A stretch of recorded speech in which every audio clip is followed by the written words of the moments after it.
When my phone rings now, my heart still jumps. Every single time.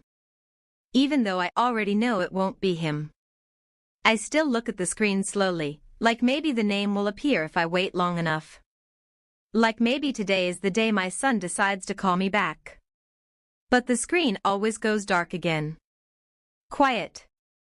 Empty. I used to be busy all the time. Meetings. Deadlines. Emails that never stopped.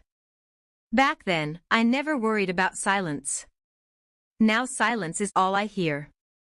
Sometimes I sit at my kitchen table with my phone face down, just staring at my hands.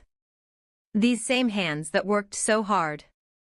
These same hands that held my son when he was born. These same hands that signed papers, packed bags, and waved goodbye more times than I can count. I tell myself I did what I thought was right. I tell myself I was building a future. I tell myself I was being strong. But strength feels different now. Now it feels heavy. Now it feels lonely.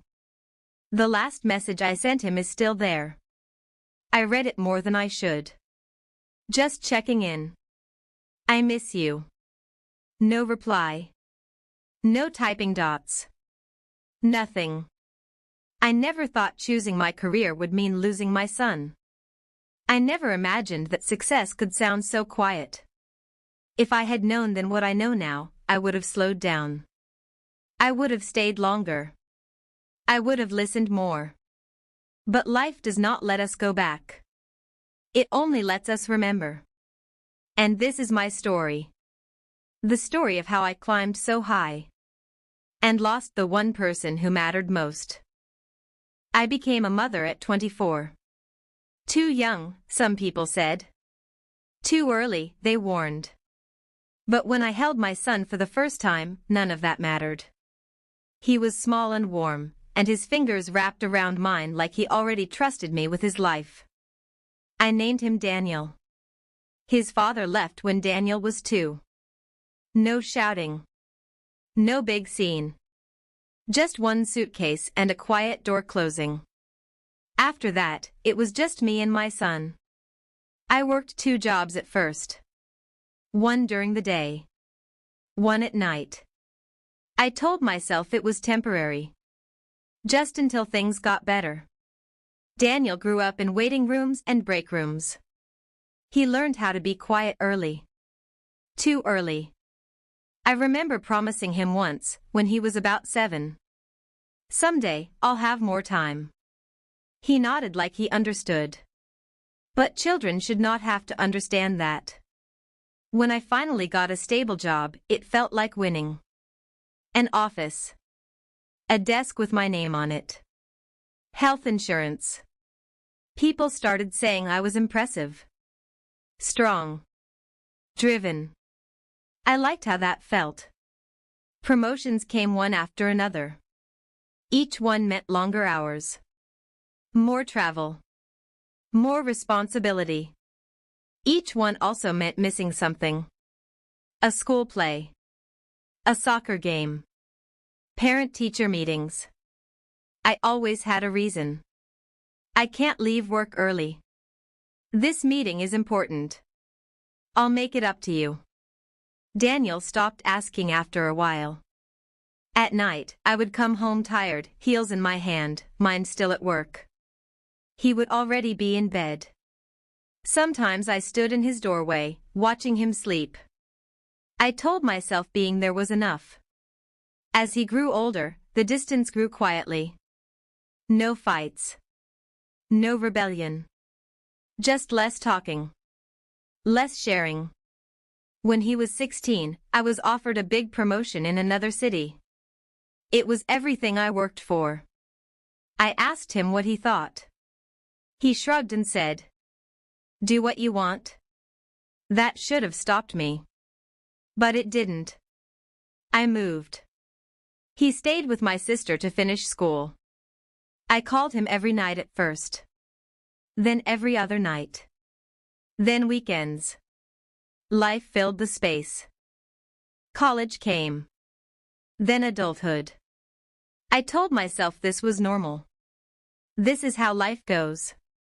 But something inside me always felt unfinished. The calls became shorter. Then fewer. Daniel's voice changed. Not angry. Just distant. When I asked questions, he answered politely. Like someone talking to a coworker. How are classes? Fine. Are you eating well? Yeah. I kept telling myself not to worry. But I worried anyway. When he graduated, I flew in for the ceremony. I waved from the crowd. He waved back. We hugged after. It felt unfamiliar. He smelled different. Older. I realized then that I did not know my son anymore.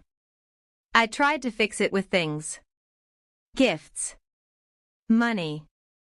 Offers to help. He accepted politely. But walls stayed up. Once, I asked him if he was upset with me. He paused for a long time. Then he said, No. I'm just used to handling things on my own. That sentence stayed with me. Years passed. I retired early. Finally had time. That's when I noticed how empty my calendar was. I started calling him more. Leaving messages. Sometimes he replied days later. Sometimes not at all. I told myself not to push. But fear makes you push. One evening, I finally asked him directly. Did I fail you? I said. There was silence on the line. Then he spoke. You did what mattered to you, he said calmly. That hurt more than anger would have. I tried to explain. I told him everything I sacrificed. He listened quietly. Then he said, I needed you. Not the future you were building. After that call, something changed. He stopped answering. Weeks passed. Then months. I sent letters. Birthday cards. No response. I replayed every moment in my head. Every time I chose work over him. I saw it clearly now. Not as success. But as absence. I started writing him letters without sending them. Just to get the words out. I apologized without excuses. No explanations. Just truth. I learned to sit with regret instead of fighting it. I stopped calling every day. I gave him space. 1 year later, my phone rang. His name appeared. I cried before I answered. He said, I'm not ready yet. But I don't hate you. That was enough. We talk sometimes now. Slowly. Carefully. Trust takes time. I accept that. I used to think success meant providing. Now I know it also means being present. You can rebuild careers. You can replace titles. But time with your child does not wait. If you are listening to this and feel too busy, please slow down. One day, silence might answer instead. And silence is the hardest thing to fix. I am still learning. Still hoping. Still leaving the phone face up. Because love does not disappear. It just waits. Quietly.